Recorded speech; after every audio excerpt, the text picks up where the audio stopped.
నమస్తే. శ్రీమాత్రే నమః. శ్రీ గురుభ్యో నమః. మనకి పంచగ్రహ కూటమి అనేది ఏర్పడబోతోంది.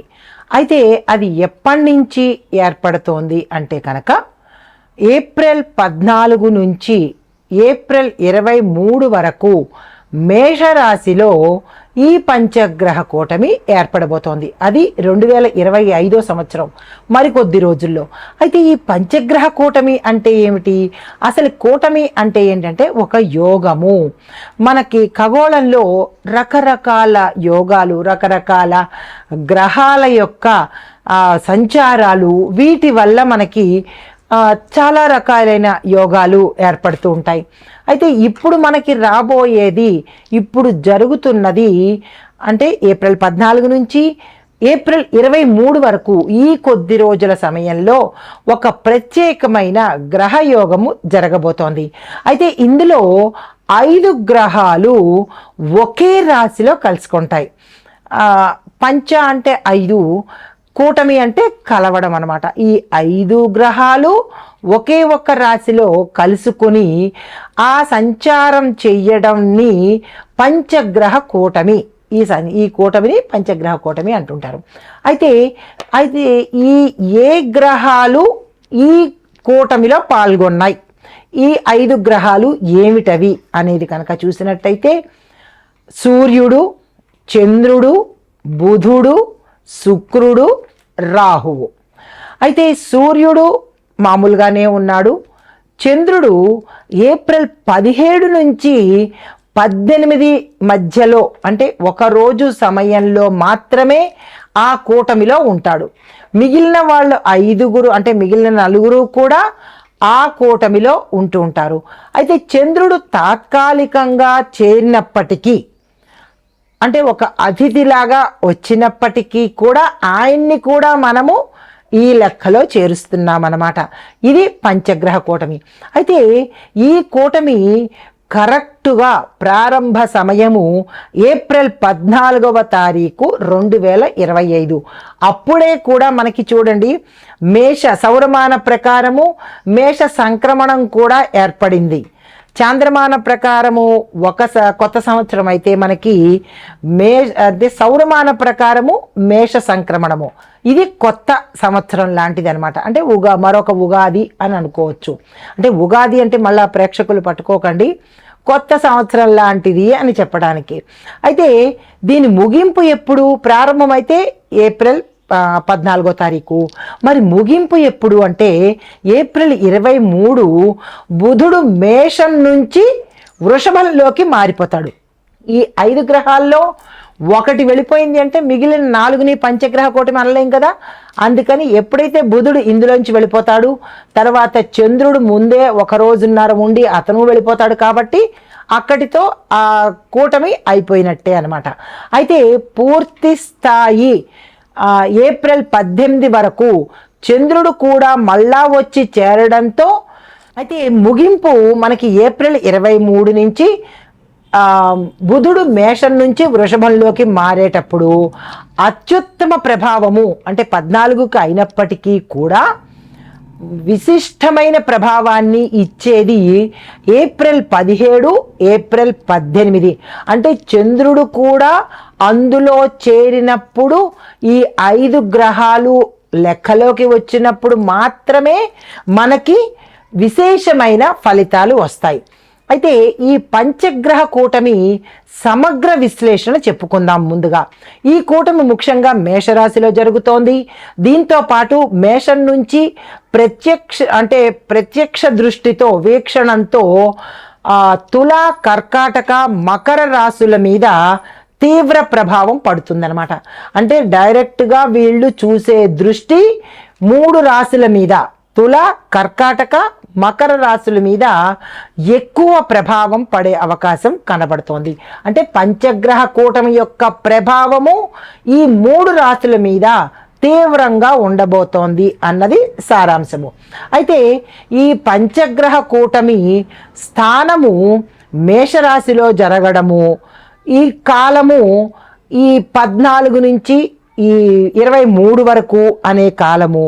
అయితే ఈ సమయంలో ఏమిటి చేస్తాడు అనే అంశంలో తీవ్రంగా మానసిక ఒత్తిడి, అంటే వారి యొక్క ప్రభావము మానసిక ఒత్తిడి కలుగుతుంది. తర్వాత క్షణక్షణానికి వీళ్ళ స్వభావాలు మారిపోతూ ఉంటాయి, రంగులు మార్చినట్టుగా అన్నమాట. అయితే ఆకస్మికంగా మార్పులు జరిగిపోతాయి, జీవితంలో కావచ్చు, కెరియర్లో కావచ్చు, ఆరోగ్యంలో కావచ్చు, అన్ని రకాలుగా కూడా క్షణక్షణానికి మార్పులు, చేంజెస్ ఏర్పడుతూ ఉంటాయి. అయితే ముఖ్యంగా మేషరాశి వారికి ఈ ప్రభావం చాలా ఎక్కువగా ఉంటుంది. అన్ని విధాలుగా కూడా ఈ ప్రభావము మేషరాశి వారికి తీవ్రంగా ఉండబోతోంది. అయితే ముందుగా మనము మేషాది ద్వాదశ రాశుల వారికి ఈ ప్రభావం ఎలా ఉండబోతోంది అని మనుషులకి అనుకున్నట్టయితే, మరి దేశకాలమాన పరిస్థితుల్లో కూడా ప్రకృతి రీత్యా, ఆరోగ్య రీత్యా ఈ అంశాలన్నీ ఎలా ఉండబోతున్నాయి అనేవి కూడా మనం ముందు ముందు చర్చిద్దాం. తదుపరి రాశి ధనస్సు రాశి. ఈ ధనస్సు రాశిలో ఉండే విద్యార్థులకు విదేశ విద్యలో అవకాశాలు చాలా ఎక్కువగా వస్తాయి, ఆ ప్రయత్నాలు చేసుకోండి. ఉద్యోగస్తులకు చూసినట్టయితే ఇది ప్రమోషన్స్కు సరి అయిన సమయము, ట్రాన్స్ఫర్స్ కూడా ఒక్కొక్కరికి ఉండే అవకాశం గోచరిస్తోంది. వ్యాపారస్తులకు చూసినట్టయితే ట్రావెల్ బిజినెస్, ఎడ్యుకేషన్ వ్యాపారాలు చేసిన వాళ్ళు మంచి లాభాలు పొందే అవకాశం కనబడుతోంది. అయితే వ్యవసాయదారులకు చూసినట్టయితే గోధుమలు, శనగలు వంటి ధాన్యాలు ఎవరైతే పంటలుగా వేస్తారో వాళ్ళకి ఉత్తర విశేషమైన లాభాలు వచ్చే అవకాశం కనబడుతోంది. ఆరోగ్య పట్లంగా చూసినట్టయితే కనుక తొడలకు సంబంధించి, జాయింట్లకు సంబంధించి, మజిల్స్కి సంబంధించినటువంటి, అంటే కండరాలకు సంబంధించిన వ్యాధులు, రుగ్మతలు, తీవ్రమైన అనారోగ్యము తల ఎత్తే అవకాశం కనబడుతోంది, జాగ్రత్తలు తీసుకోండి. అయితే కుటుంబపరంగా చూసినట్టయితే మీ ఇంట్లో ఉన్న పెద్దవాళ్లతో విరోధాలు తల ఎత్తే అవకాశము, విభేదాలు తల ఎత్తే అవకాశం ఉంది. మాటను జాగ్రత్తగా ఆచితూచి మాట్లాడుకోండి. అయితే రాజకీయ పరంగా చూసినట్టయితే విదేశీ అవకాశాలు వస్తాయి. దాంతోపాటు మీ యొక్క ప్రచారం కూడా పెరిగే అవకాశము, మీ పట్ల గౌరవ మర్యాదలు పెరిగే అవకాశం గోచరిస్తోంది. ఐటీ రంగంలో చూసినట్టయితే డేటా అనలిటిక్స్కి, ఆర్కిటెక్చర్లో ఉండే వాళ్లకు విపరీతమైన అభివృద్ధి, అవకాశాలు, ధనము వచ్చే ఈ దిశ కనబడుతోంది. అయితే సినీ రంగంలో ఉన్న వాళ్లకు దార్శనిక సినిమాలు, అంటే మంచి మోటివేషనల్ సినిమాల్లో ఎవరైతే భాగస్వామ్యం, పార్ట్నర్షిప్ తీసుకుంటారో వాళ్ళకి కలిసి వచ్చే అవకాశం గోచరిస్తోంది. అయితే హస్తకళలుగా చూసినట్టయితే, క్రియేటివ్ సైడ్ చూసినట్టయితే కనుక మీకు డివోషనల్గా, అంటే దేవుడు బొమ్మలు తయారు చేయడము, దేవుడు బొమ్మలకు సంబంధించి డివోషనల్ సైడ్ మీరు ఏ ఆర్ట్, క్రియేటివిటీకి సంబంధించిందైనా ఆ పనులు చేసే వాళ్ళకి ఈ సమయంలో విశేషంగా కలిసి వచ్చే అవకాశము, ఆర్డర్స్ ఎక్కువ అవ్వడము లేదా వినియోగదారులు ఎక్కువ అయ్యే అవకాశం కనబడుతోంది. కాంట్రాక్టుదారులకు చూసినట్టయితే ప్రభుత్వ ప్రాజెక్టులు చేపట్టిన వాళ్ళకు మాత్రము స్థిరంగా ఉంటుంది, స్థిరమైన లాభాలు వచ్చే అవకాశం గోచరిస్తోంది. అయితే మీకు చెప్పదగిన పరిహారాలు గురువారం రోజున ప్రతిరోజు ఈ సమయంలో, అంటే గురువారం రోజు ప్రతిరోజు కూడా దత్తాత్రేయుడికి పూజ చేయండి. లేదు పూజతో పాటు ఓం గురవే నమః అనే ఈ మంత్రాన్ని 33 సార్లు చదివే ప్రయత్నం చేసుకోండి. దీంతో పాటు మీరు ఏ పని మీద వెళ్ళాలన్నా, లేదా అంటే ఏదైనా కీలకమైన నిర్ణయాలు తీసుకోవాలన్నా, కొత్తగా ఏదైనా ప్రారంభించాలన్నా పసుపు రంగు వస్త్రాలకు ప్రాధాన్యత ఇవ్వండి. ఇది ఈ రాశిలో ఉండే వారికి చెప్పదగిన పంచగ్రహ కూటమి యొక్క పరిహారాలు, సూచనలు, మంత్రాలు. నమస్తే. అయితే ఈ పంచగ్రహ కూటమి మనకి ఏప్రిల్ 14 నుంచి మేష సంక్రమణ సమయంలో ఏర్పడుతోంది కాబట్టి ఈ సమయంలో మనకి చంద్రమండలంలో పరిభ్రమణ కారణంగా ఒకే రాశిలో తాత్కాలికంగా ఈ సమూహం ఏర్పడడం మూలంగా ఒక మనుషులకి, రాసులకే కాకుండా దేశ కాలమాన పరిస్థితులను బట్టి సంక్షోభాలు ఎలా ఉన్నాయి, ఎలా మారతాయి, అలాగే శుభకార్యాలు కూడా ఏమిటి జరుగుతోంది అనే అంశాన్ని నేను మీకు సవివరంగా ఇప్పుడు ఇవ్వబోతున్నాను. ముందుగా ఎకానమీ, అంటే మన ఆర్థిక రంగము, ముందుగా మన ఆర్థిక రంగము అంటే ఎకానమీ పరంగా ఎలాంటి ప్రభావాన్ని చూపిస్తుంది అంటే కనుక వ్యాపారవేత్తలు, పెట్టుబడిదారులు వాళ్ళకి విశ్వాసం తగ్గిపోతుంది. దాంతోపాటు స్టాక్ మార్కెట్ ఊగిసలాడుతూ ఉంటుంది. ఉండనా ఓడనా అన్నట్టుగా డోలాయమాన పరిస్థితుల్లో స్టాక్ మార్కెట్ ఉంటుంది. విదేశీ పెట్టుబడులు వృద్ధి ఆలస్యం అవుతుంది. అంటే మనం పెట్టుబడులు పెడతాం కదా విదేశీ పెట్టుబడుల మీద, అదేమవుతోంది మనకి ఆలస్యం చూపిస్తోంది తప్ప వెంటనే రిజల్ట్ అనేది చూపించదు. బంగారము, వెండి, ఆయిల్ వంటి న్యాచురల్ రిసోర్సెస్ మీద ధరలు పెరిగే సూచనలు కూడా కొంచెం గోచరిస్తున్నాయి. దీంతో పాటు బహుళ జాతి కంపెనీల మీద పన్నుల ఒత్తిడి చాలా ఎక్కువగా గోచరిస్తోంది. దీంతో పాటు గడప గడపకు ఉద్యోగాలు కల్పిస్తాము అనే అనే మాటకు మనకి వెనక్కి వెళ్ళే అవకాశము, అంటే ఆ మాట జరగని పరిస్థితి గోచరిస్తోంది. అయితే ఈ ప్రభుత్వ విధానాలు మనం కనుక దీనికి రెమెడీ ఏమిటి అనే సంశయం మీకు రావచ్చు. ఈ ప్రభుత్వ విధానాలను మనం ఒకసారి పునర్సమీక్షణ చేసుకుంటే పన్నుల విధానాల్లో కానీ లేదా అంటే గడప గడపకి ఉద్యోగాలు ఇస్తాము అన్న మాటల్లో కొంచెం పునరాలోచన, ఇది అయ్యేదా అవ్వనిదా అనేవి మన ప్రభుత్వాలు కనుక ఆలోచించి నిర్ణయాలు తీసుకుంటే కొంత సానుకూలంగా ఉండొచ్చు. రెండో పాయింట్, రక్షణ విభాగము అంటే డిఫెన్స్లో ఎలా ఉండబోతోంది దీని ప్రభావం అంటే కనుక సరిహద్దు పరిస్థితుల్లో అప్రమత్తంగా ఉండాలి. అంటే మన బోర్డర్స్లో చాలా జాగ్రత్తలు, అప్రమత్తంగా అలర్ట్గా ఉండవలసిన పరిస్థితి. ఆకస్మిక దాడులు లేదా అంటే సైబర్ హ్యాకింగ్ ట్రయల్స్ జరిగే అవకాశం కూడా చాలా ఎక్కువగా గోచరిస్తోంది. జాగ్రత్తలు మనం కాదు, ప్రభుత్వాలు తీసుకోవాలి.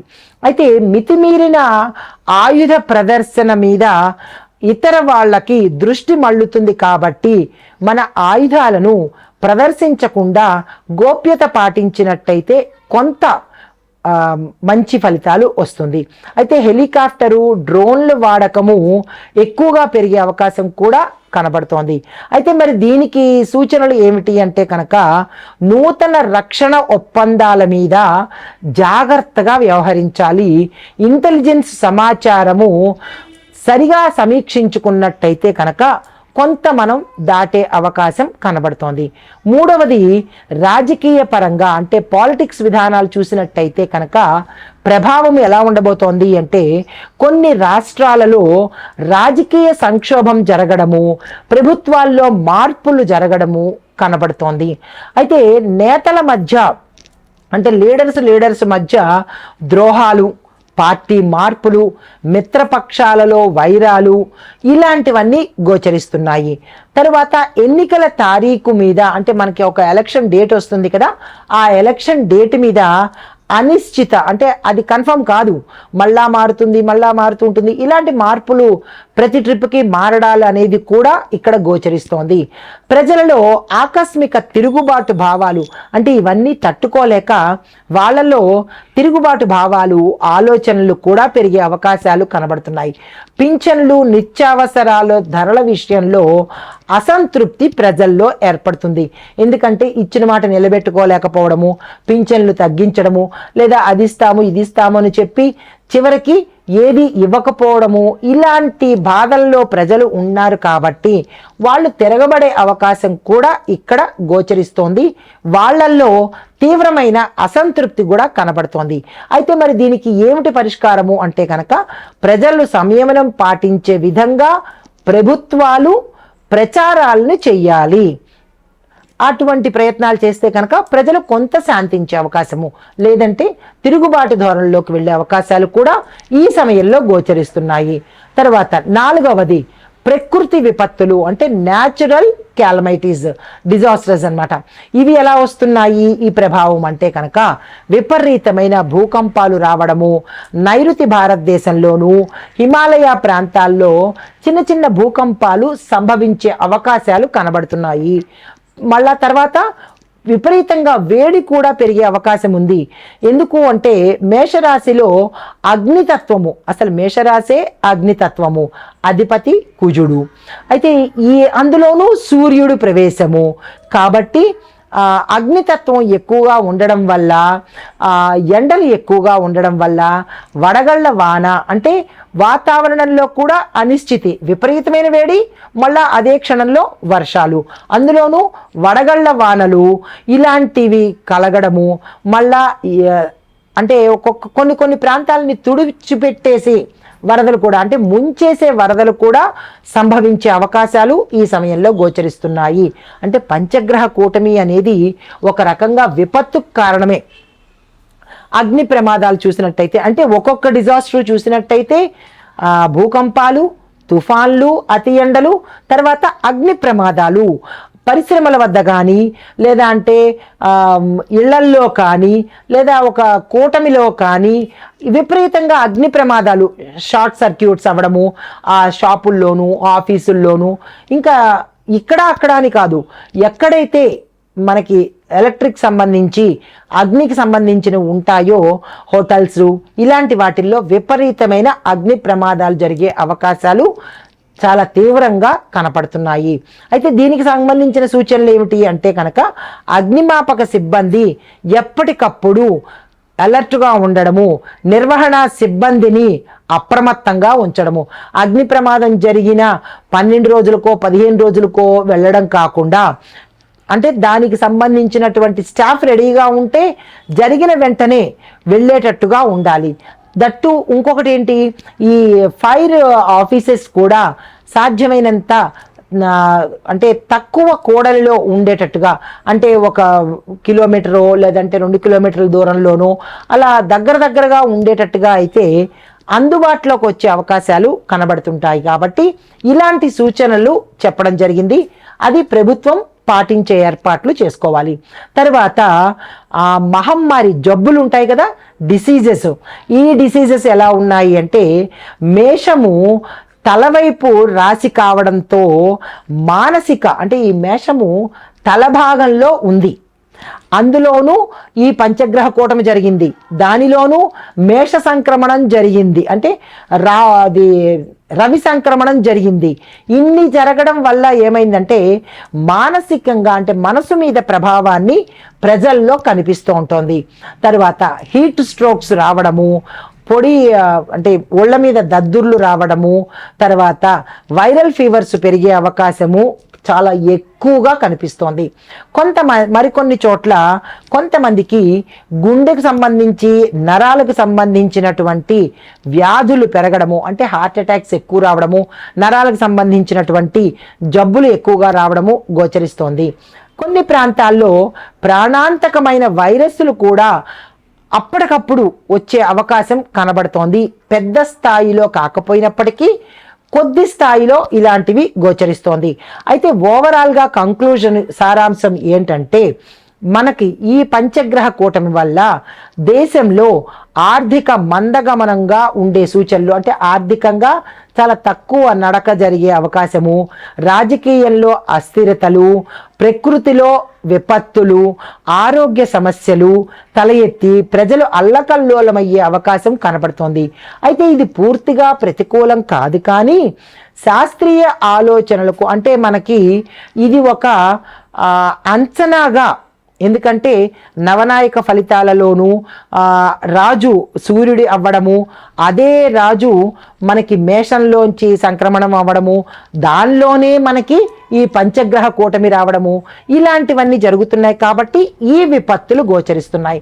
అయితే శుభ సూచనలు కావడానికి, ఇవన్నీ శాంతింప చేసుకోవడానికి మన వంతుగా ఆధ్యాత్మికంగా ప్రభుత్వము ఎలాగో చర్యలు తీసుకుంటారు. కాకపోతే ప్రజలు ఏం చేసుకోవాలి అంటే, దైవికంగా కొన్ని సూచనలు, మంత్రాలను మన పండితుల వారు పంచాంగకర్తలు ఇవ్వడం జరిగింది. ఆ పంచాంగకర్తలు ఇచ్చినటువంటి మంత్రాలను ఇక్కడ నేను మీకు చెప్పబోతున్నాను.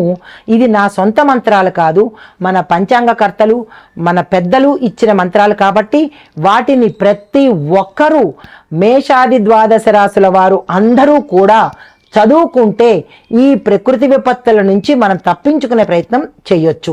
ముందుగా మొదటిది ఓం ఆదిత్యాయ నమః అనే మంత్రాన్ని ప్రతిరోజు 11 సార్లు చదువుకోండి. ఇందులో ఎగ్జంప్షన్స్ లేవు, నో డిస్కౌంట్లు, తప్పనిసరిగా చదవవలసిందే. ఎందుకు అంటే రవి ప్రభావము చాలా ఎక్కువగా కనబడుతోంది. తరువాత దీన్ని ఉపశమనం చేసుకోవటానికి, ఈ ప్రమాదాల నుంచి కాపాడేవాడు హనుమంతుడు. ప్రతి మంగళవారము మనకి గ్రహదోషాల నుంచి తప్పించేవాడు హనుమంతుడే. కాబట్టి ఆంజనేయ స్వామి పూజ చేయడము, ఆంజనేయ స్వామి ఆలయ దర్శనం చేసుకోవడము, స్వామివారి యొక్క మంత్రాలను తప్పనిసరిగా చదువుకునే ప్రయత్నము, హనుమాన్ చాలీసా చదువుకునే ప్రయత్నము చెయ్యాలి. ఇందులో ఎటువంటి అనుమానము లేదు. అయితే పెద్దవాళ్ళు చేయవలసిన పని ఏంటంటే, అంటే పండితులు వాళ్ళు చేయవలసిన పని దేవాలయాల్లో శాంతి పఠనం చేయించాలి. ఇలాంటి విపత్తుల నుంచి హోమాలు, పూజలు, శాంతి పఠనాలు చేయిస్తే కాస్త ఉపశమనము.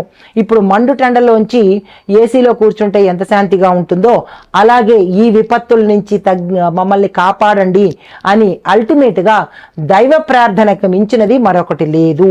కాబట్టి పండితులు ఇటువంటి ప్రతి దేవాలయాల్లోనూ ఇటువంటి పరిహారాలు తప్పనిసరిగా తీసుకోండి. తరువాత పితృతర్పణ, పితృదోషాలు కూడా ప్రతి ఒక్కళ్ళకి ఇలాంటి బాధలు పడ్డానికి కనబడుతుంది. అది మీ జాతకరీత్యా పితృదోషాలు ఉన్నాయో లేదో తెలియదు, కానీ అలాంటి ఉన్నవాళ్ళు ఇంకా ఎక్కువగా అనుభవించే అవకాశం కనబడుతుంది. కాబట్టి పితృతర్పణాలు ఇచ్చుకోండి.